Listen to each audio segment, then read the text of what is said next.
Welcome back to another episode of What About Dat TV recap and review. My name is Jen. And I'm Sarah. We're so excited to be here today talking about the most recent episodes, plural, of Supergirl. But first... So we'll get started with the Twitter page of the WYNONNA Earp podcast, Tales of the Black Badge. Their latest pinned tweet shares us really important information. It goes, as our hashtag Fight for WYNONNA continues, we need to expose even more people to what's going on. So we've set up a The Story So Far post so casual fans and others can quickly get up to speed. Please check out our updated fightforwynonna.com page and share it with everyone. Hashtag WYNONNA Earp. So that's the latest. Everyone keep doing what they can to just spread the word. Yeah, this is really, really important. Thank you so much, Sarah, for the Why WYNONNA update. That was fabulous. Well, there's actually some more, because that was just the pinned tweet. But some of the other things that they've shared are all of the billboards that they've attracted. They bought to share what's going on. So now, instead of Times Square, it's Earp Square. Right. So if you are a local like we are, you can go down tonight actually and see all of Times Square being lit up by these inspired fans who are going that extra mile. Thank you guys for fighting for WYNONNA. You've gone above and beyond. I am so inspired. If I had the funds, I would buy 2 giant billboards, but maybe this is our way of doing our part. This is our way of doing our part, yeah. I mean, my heart is a billboard for WYNONNA, and this podcast is our part. So thank you guys for fighting for WYNONNA, and we are going to continue to update every time we podcast. Sarah, guess what time it is? Are you ready? Is it time for a Salty Girl review? No, Sarah, it's not. I accidentally said that earlier, and I laughed. Jen didn't laugh. Did anyone catch what I said? It's not soupy. It was a total accident. Okay. But it is the time for the Salty Supergirl. Don't steal my thunder, Sarah. Well, the way I said it was the soupy Salty Girl. Well, people like the way I say it. I know, you really say it well. You know, like, and clearly I can't say it. No, you said it with me last time. We'll do it together. No, I know, but... Okay, ready? On 3. And ready? I'm sorry, that was not 3. Okay. Ready? 1, 2, 3. And now it's time for the Salty Supergirl review. Ew, ew, ew.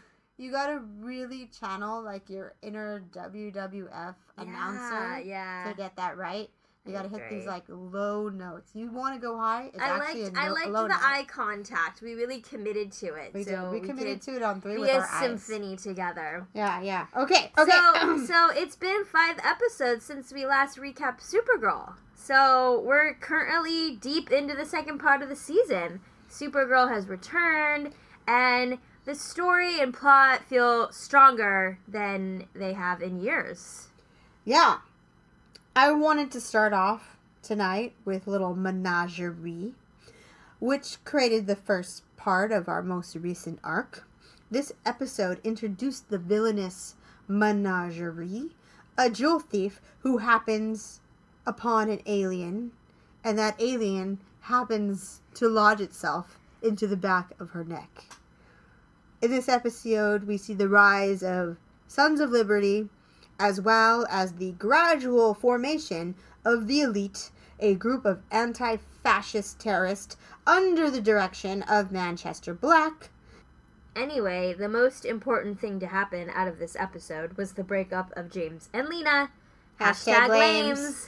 And because this is the Salty Supergirl review, and because I am so well trained in this, I've been doing this for 2 years, I'm going to go full, organic, pink, Himalayan smelling salts on this one.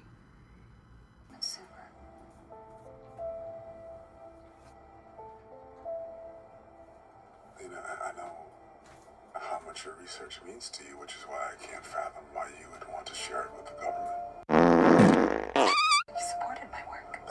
I said that I understand this moral gray area that you're but if you share your research with the government, they're gonna militarize it. And who knows what kind of chaos that can create. I know I said that I'd try to understand your point of view, but I don't know if I can on this one. That forgiving me and us trying again was a mistake? No, it's no mistake. I love you. And you love me. But I also know you, and I know that you're better than this. I'll not allow you to judge me for my using my science for the betterment of humanity.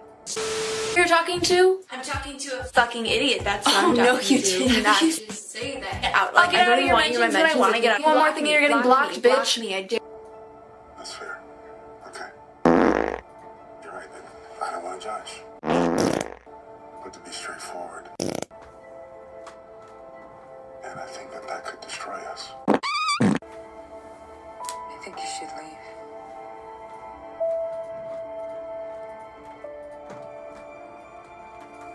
So that's it then. It was always inevitable, wasn't it?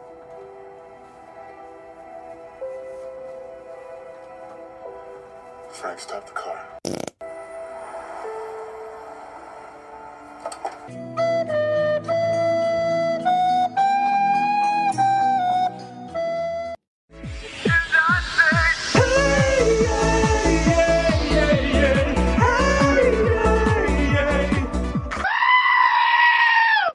What did I feel when I saw this scene in my eyes?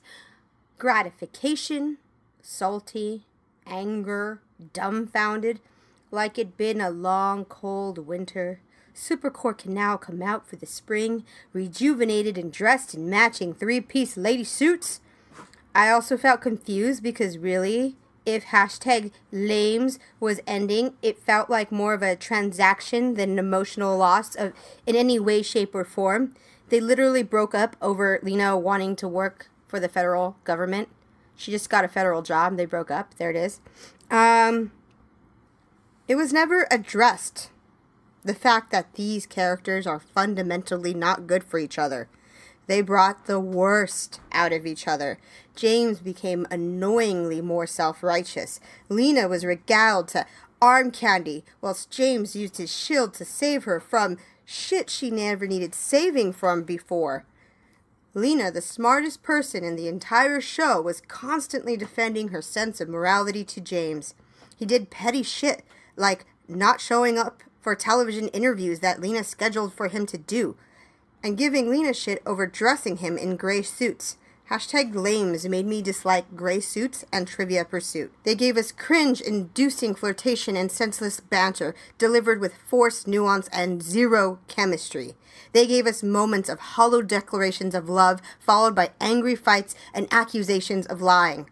James begrudged Lena for keeping him out of jail. Lena felt out of place at Catco because really she only bought the damn thing for Kara. Hashtags lames is the end of another toxic, poorly written, and terribly arced plotline that took two likable characters and reduced them to their worst selves, making a point about exactly nothing. Hashtag lames is dead, and I'm methodically and metaphorically salting the television space it ever lived in. You say you love me, I say you crazy, we're nothing more than friends. And now, it's time for the Wardrobe of the Week. Wardrobe of the Week. Now that hashtag lames is broken up, like Elsa from Frozen, the wardrobe department has decided to let it go. Let it go. Can't sing. Don't sing. Let it go. We're not, no. Okay, and what they have done is unleash the non-binary spectrum on Lena Luthor's clothing choices by giving us Lena Luthor in a three-piece lady suit. And slaying Twitter. The What About That feed is literally just screenshots of Lena and her suit. I'll put some of these screenshots in the show notes so you can enjoy. Okay, I think this is a good time for Twitterisms. Twitterisms.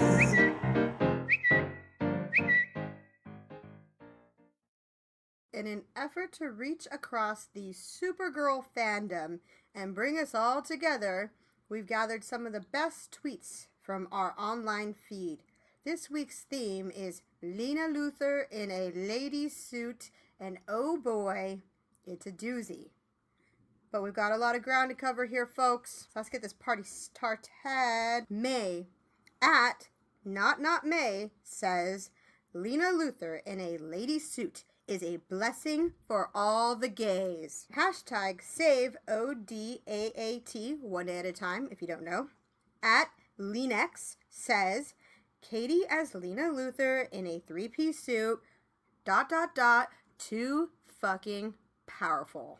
Couldn't agree more, Lenex. Alejandra at A Curious Heart says, Lena Luthor in a suit cured my depression and fixed my broken heart. I would say that's FDA approved. Broccoli Luthor at KDXPC. I really want to ask Katie why they put Lena Luthor in a three-piece suit. I mean, I'm not complaining, but still, they really want us to die with that look because it's working. Alex at High Speed Merge. My entire TL, Twitter Live, is filled with everyone screaming about Lena Luthor / Katie McGrath in this suit. And 1, that is the proper response. My entire Twitter Live, including myself, is too gay to function. Number 2, I love you all queer nerds. Also, fire, fire, fire, fire emojis. Burn, sizzle, sizzle, sizzle emojis. Tina at Captain America Pug. Is Lena Luthor in a three-piece suit what finally makes me watch Supergirl again? Stay tuned. I think a lot of people started watching Supergirl again. Nick at Clone Nick says, I have wanted Lena Luthor in a suit since the day she swaggered onto our screens. And now we get her in a fucking three-piece suit and I'm supposed to survive? And that is Twitterisms.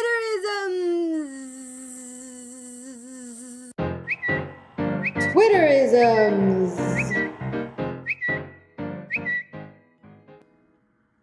Okay, and to finish off the day, I'm going to talk about the highs and lows over the span of the last 6 episodes of Supergirl, speaking to things I liked and disliked about each character's creative, artistic direction. Let's start with some of the highs. Jean and Manchester Black, the rivalry, as I like to call it. I thought this was a really well-arced and paced rivalry between two strong men with opposing views of world order. I love the extent in which Manchester Black got under John's skin. I was thoroughly surprised by the outcome of this feud, especially as each episode, Manchester Black was able to outmaneuver both Jean and Supergirl. He almost got to a point where he seemed too powerful and too wily for the world. I would like to see this character back in the future as an ongoing nemesis for Jean. I think supporting characters having their own antagonists is always a great idea.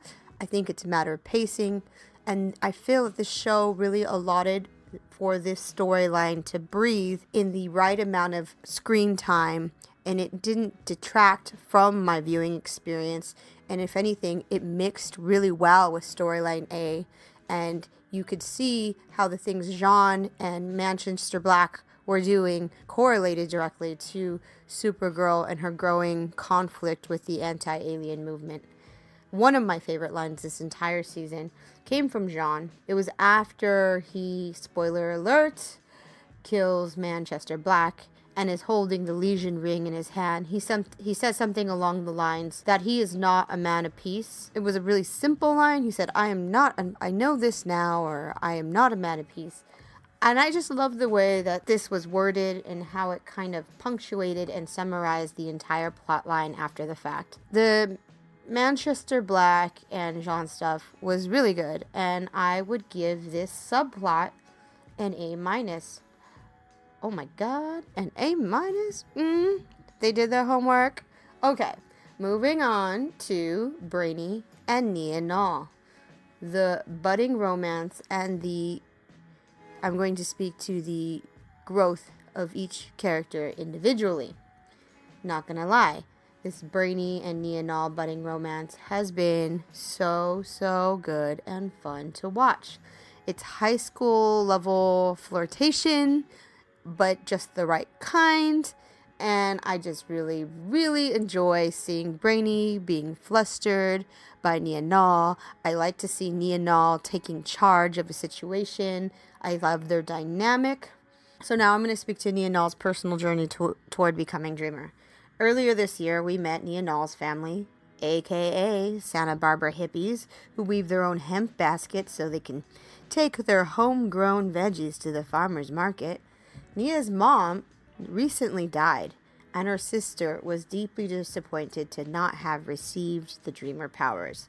From this storyline, I would love to see Nia's sister come to live in National City and interact with the Supergirl crew on a pedestrian level. She'd be someone who I see is strictly at Kara's house for game night and not necessarily involved in any of the other superheroing. And when game night is interrupted by the crime, because it always is interrupted by crime, and everyone has to peace out and go fight monsters, then she's the one putting away the onion dip and sorting the trivia pursuit cards back into their categories. Anyways, so Manchester Black and Nia Nal's sister, those are two characters I'd like to see back. Nia Nal's sister, particularly, I would love her just to become a part of the human world of Supergirl.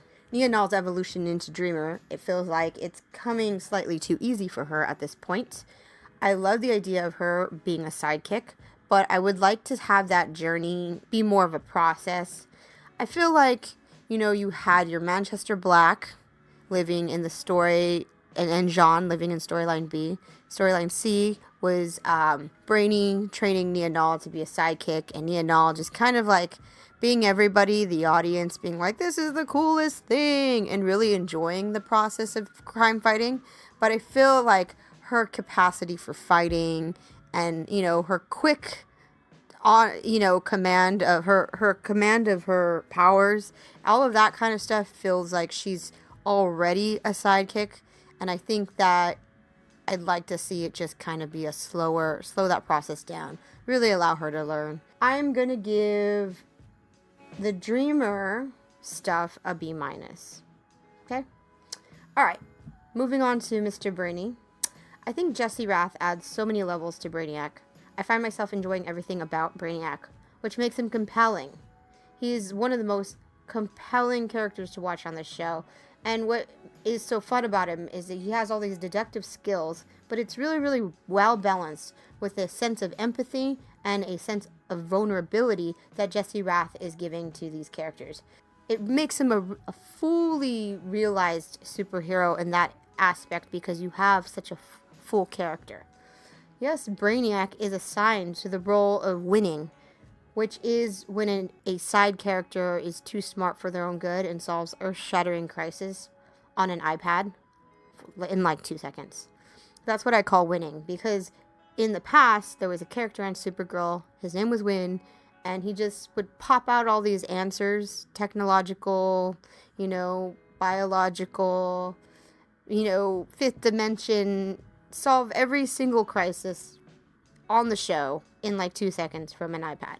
It was like everyone else at the DEO, they didn't need to be there because you had a character like Win who was kind of an all-in-one character to put a band-aid on things so other characters could have emotional arcs throughout the episode. What I like about this character Brainiac is that he's managed to evolve past this trope in something that is unique and fun to watch. I'm going to give Brainiac an A because he is adorable. Adorable. Okay, let's move on because we got a lot to talk about. The Betrayal of Eve Tessmacher. First of all, I love this character's name, Miss Tessmacher, Eve Tessmacher. It's fun to say. It sounds really evil now that I think about it. In this last episode of Supergirl, Eve, Miss Tessmacher, straight up hijacked a naval ship. Okay? This was the most Boris and Natasha thing I've ever seen on Supergirl. It was super fun seeing Eve be really evil. And I thought she was a one-off character when I first saw her. I was pleasantly surprised, but not stunned when I learned of her betrayal. I'm left to wonder if Eve and Lex conjugated that conjugal visit. Eve Tessmacher reminds me a little of Harley Quinn, because she is kind of like the ride or die for Lex Luthor. She is a character who is a villain that I would like to end up seeing. Here's a thought. I would love to see Eve end up with Harrenhal Black Kryptonite powers. I think it would be, like, I enjoy her level of evil right now. And if you want to make that anybody accidentally be jabbed in the neck with a stick of Harrenhal Black Kryptonite, I think it should be Eve. Because I think that would make one hell of a villain and fight for Lena Luthor to have. And it would be a great opportunity for Lena to have her own villain again. I felt like they didn't do enough last season. When Lena was presented with her own antagonist, I felt like most of the times you just had James shielding her from, like, falling rocks that Morgan Edge was throwing at her. Anyways, so I feel like Eve has true potential to be a really great antagonist, and I would love to see that evolution in this character. Let's move on down the list to Lex Luthor. I look at the comic books, and I think John Cryer, he, like, is spitting image of the comic book. They've gone real classic comic book with this version of Lex. There are a lot of versions of Lex. We've been given, like, a couple of strong musical intros to some of Lex Luthor's greatest crime moments. This last episode, as he was being sentenced to jail for 31 or 32 consecutive life sentences, they played My Way as he managed to poison the air and kill everybody at his trial, minus his sister. I'm very curious to know how he managed that one. They wanted to flash back to any explanation of that. That would be great. I feel what John Cryer is doing really well is he balances empathy and the sociopathic tendencies of this character really well. So because this character is so crazy, he's also someone with great compassion, or able to put on a farce of compassion to such an extent that other characters believe it over and over and over, even though you know he's a complete trickster. It was compelling to watch, and as an audience, I feel like we can understand why Lena Luthor keeps falling for the same old trick. I feel that they are just getting started with Lex Luthor, and he's one of those characters that you can't really kill because he doesn't die in this story. So that makes me happy, is knowing that Supergirl has a villain of villains. And I wish that the show had done the work to establish an original villain for Supergirl. You know, like, they brought on Lena Luthor, and I'm glad they did not make her the obvious villain. I'm glad that she continues to live in the gray. But I wish there was another force. Ben Lockwood, if you were to take his character and really just invest in him for, like, maybe 2 seasons, you could have, like, this character who became the ultimate villain in the Supergirl world. And what makes a villain a great villain is that they're fighting for something that is compelling and relatable, and that they have an opposing worldview, just like Manchester Black and Jean. So what makes him a great lead villain for Supergirl is that he's an ideologue, and this could be, and there's a lot to work with there. There's a lot of cyclical ideas that you can continue to work with, and he's intelligent enough to outmaneuver Supergirl. So I don't think Supergirl should have the same villain as Superman. And I like the idea that you can go into the mythos and pull out someone else from the Lex Luthor family and have an entirely different experience with that character, and it's not the same Superman story being recycled and into lady form.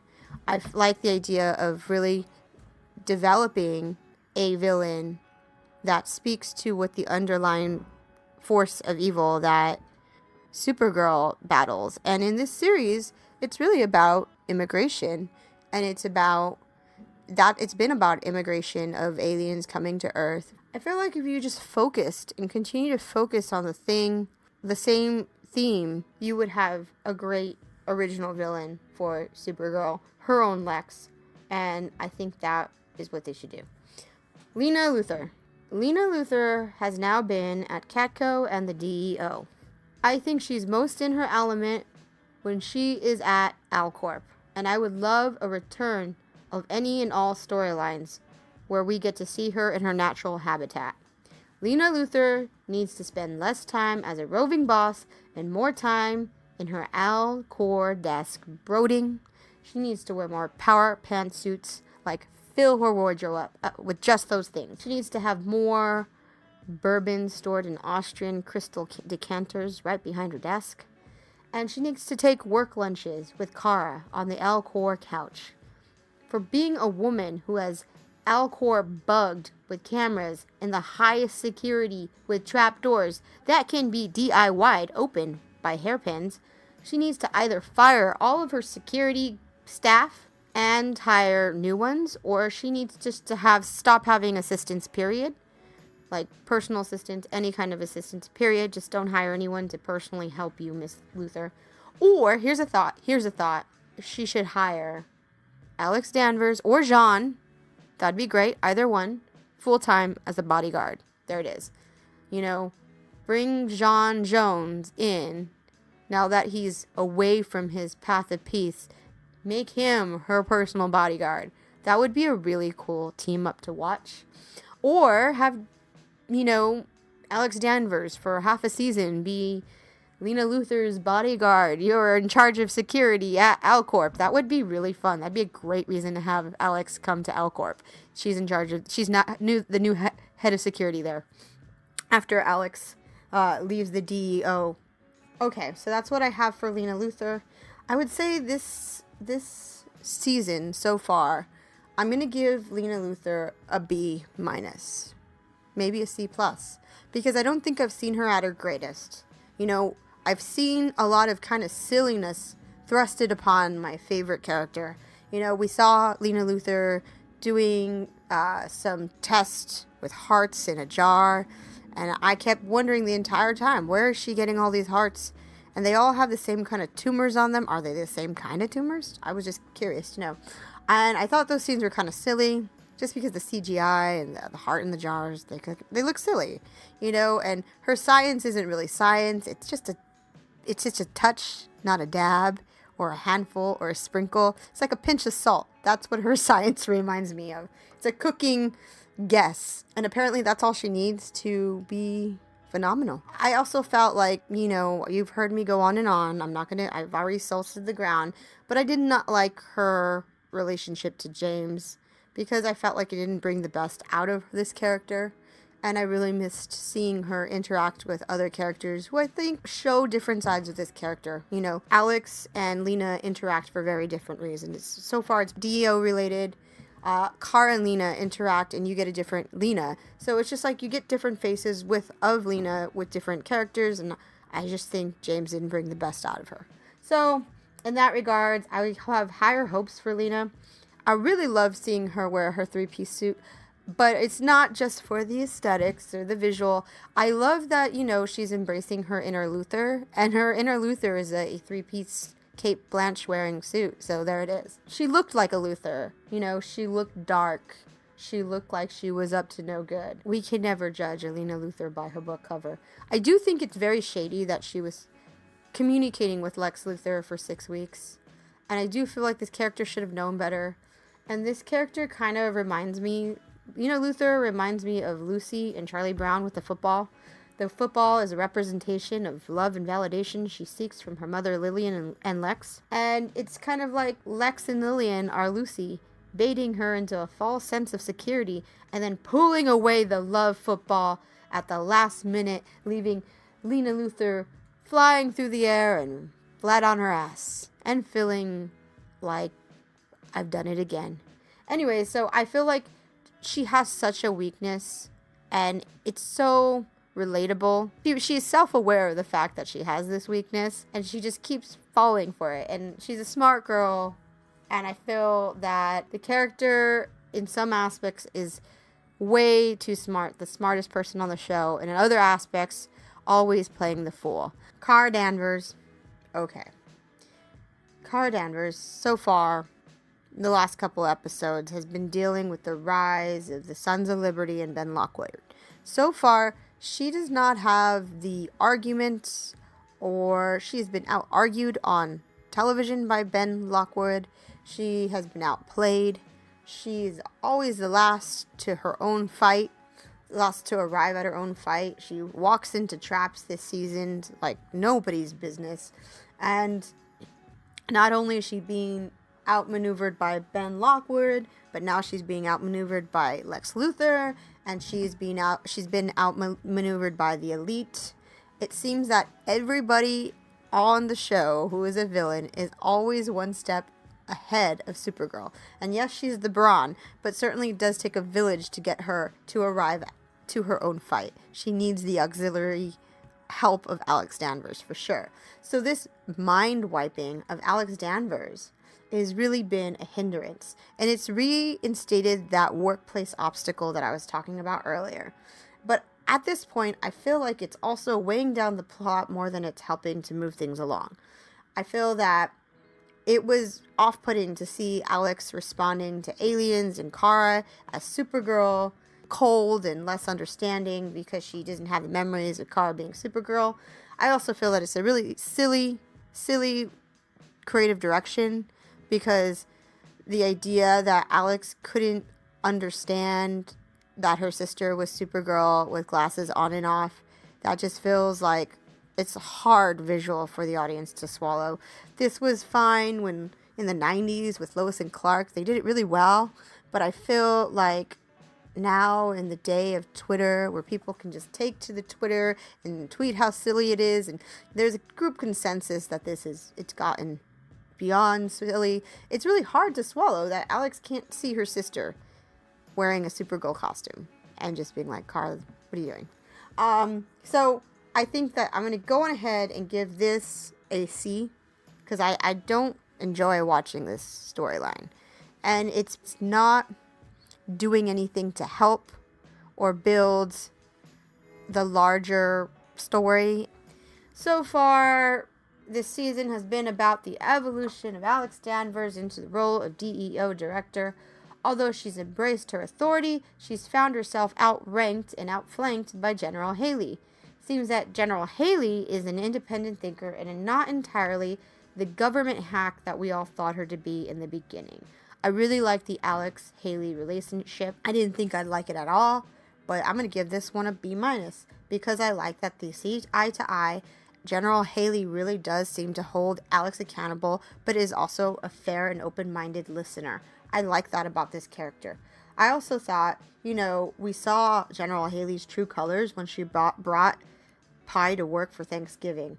Can't be evil. Can't be an evil general if you bring Pie to the office. That's it. So the Alex Haley stuff, I'm giving that a B. Now, on to James. I'm going to try to withhold some of my criticism, because you've heard it in many other pods, and this won't be very long. Overall, this character connects a lot of the Supergirl world together, but the actor has no chemistry with the women he is set up with. Recently, he was put into a TV coma. That was a plot device within a plot device used to progress the story of Lex Luthor so he could acquire the Heron Owl.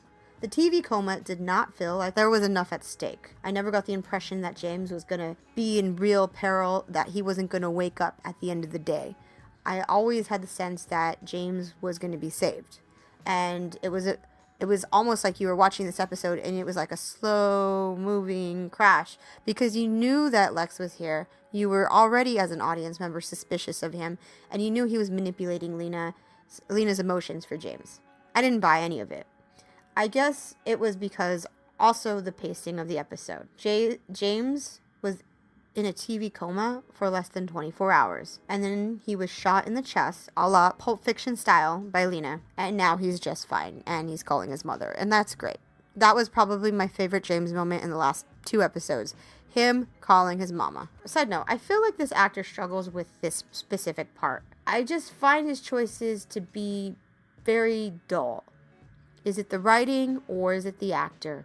One has to ask. I'm going to say it's the actor, because there's a lot of questionable plot lines that happen on a super fantasy show Like the time Rhea plucked hair from Lena and Manal to conjugate a hair baby. Terry Hatcher delivered her devious super villain plan, completely committed to this moment. Without a blinking an eye, she said, I took your hair so I could make you have a hair baby. In so many words. I'm paraphrasing. And I was like, oh shit. Oh shit. This is happening. Like, for real. I feel with this actor who plays James that there's this false sense of vulnerability when he's doing an emotional scene. Like a lack of connection to the material itself. And that is all. That's all I'm going to say. That's my criticism in general. So now James has superpowers, or assumably so has superpowers, which I'm going to put into the category of confused. Guardian's entire deal is that he is a superhero without powers. He is like a Batman. He beats up back alley weed dealers, the homeless, punk kids who sass at him. That's where we like James. That's where James does his best work.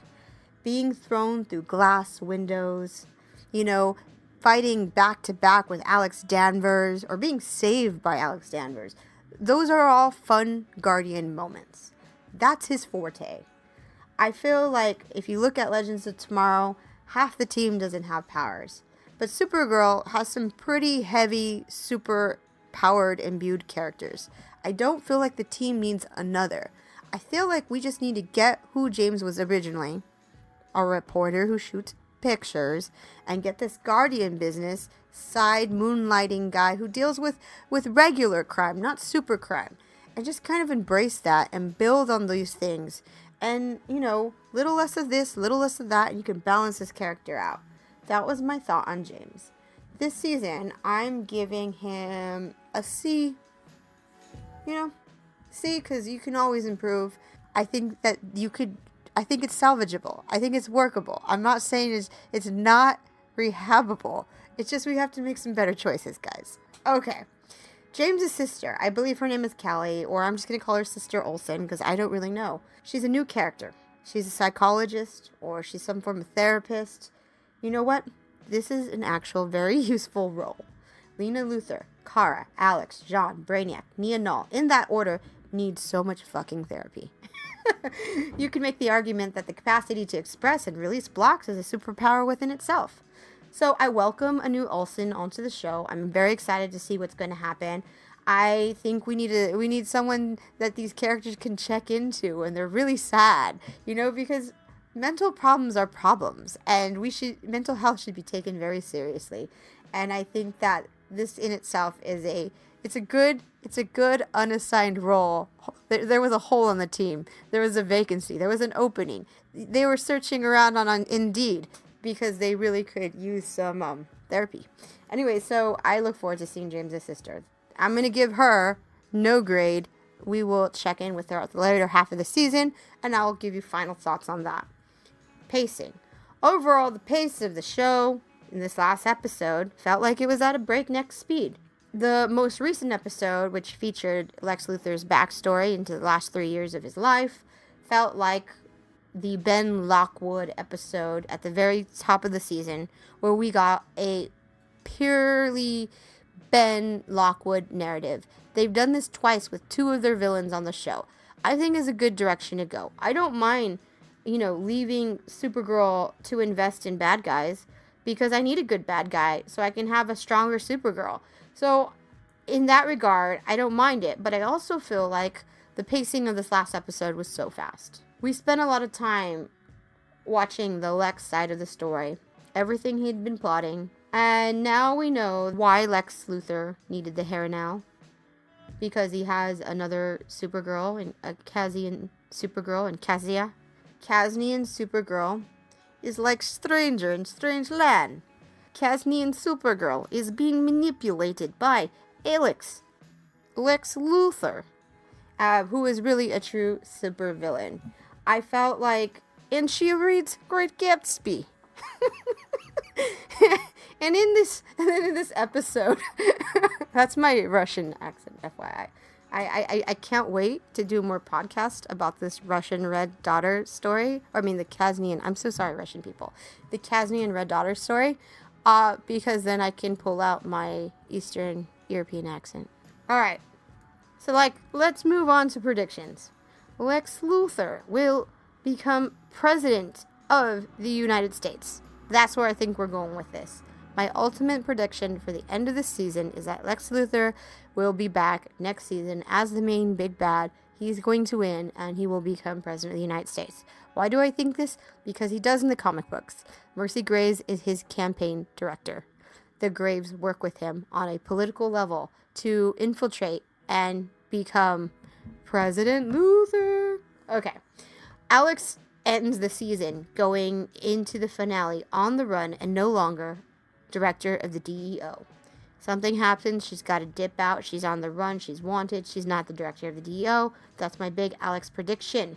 As much as everyone already ships Kasnian Supergirl with Lena Luthor, I think the Russian Supergirl is either going to be killed by Lex Luthor or end up living happily ever after with Nikil, or the little boy Otis Graves saves. Because the little boy Otis Graves saves is the walking metaphor for Kasnian Supergirl's humanity and her innocence lost. And I think she'll be reunited with him at some point. Okay, other things. Alex will also have a reverse memory switch and remember who Supergirl is or get her memories back. That's a call. That's all I got. That's all the predictions I have right now. You know, there it is. Okay. Going to give the most recent episode of Supergirl on a scale of 1 to 10, 7.5. Because some things worked for me and some things did not. The fast pacing, very fast. The Eve stealing a ship, kind of ridiculous. The Kasnian Supergirl, I really enjoyed the scene where she came back to the United States and lived in Kara Danvers' shoes for a day and met Lena Luthor and got to go into Kara's house. I loved all of that. I don't understand why Lex Luthor would just peace out and leave her in Kara Danvers' house. That seemed very abrupt. I mean, if you're trying to manipulate someone, why would you let them out of your sight? So that was something that I thought about. And that is it. That is the end of the Salty Supergirl review. I think we are up to date. I just reviewed 6 episodes in one sitting. And if you're still listening to me, then I'm going to say goodbye and good night. And please follow us on whatabout_dat on Twitter. If you want to email us at whataboutdat17@gmail.com. If you have any questions, comments, crisis, please reach out to us. We're also going to be attending Lexicon, and we're doing a special Lexicon podcast, which we are going to be recording in a few minutes right after this. And now please enjoy the cacophony of fart sounds I'm going to leave you with. Have a nice day. Bye.